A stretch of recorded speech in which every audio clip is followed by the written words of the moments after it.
Hi hello అందరికీ నమస్తే. Welcome to ETV 9. నేను మీ GVR.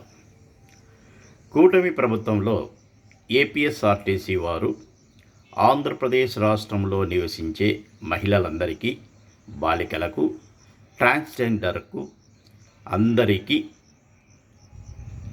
Palle Velugu, ultra Palle Velugu express బస్సులలో ఉచితంగా ప్రయాణించటకు అవకాశం కల్పించినారు. కావున ఆంధ్రప్రదేశ్ రాష్ట్రంలో నివసించే మహిళలందరూ ఆధార్ కార్డు కానీ, ఓటర్ కార్డు కానీ, రేషన్ కార్డు కానీ ఏదో ఒకటి కండక్టర్ గారికి చూపించి బస్సులలో ఉచితంగా ప్రయాణించి మీ గమ్యస్థానాలు చేర్చుకోవలసిందిగా కోరడమైనది. ఆర్టీసీ ప్రయాణం వద్దు, ప్రైవేటు ప్రయాణం వద్దు. కావున ఆంధ్రప్రదేశ్ రాష్ట్రంలో నివసించే మహిళలందరూ ఈ అవకాశాన్ని ఉపయోగించుకోవలసిందిగా కోరడమైనది. GVR ETV 9.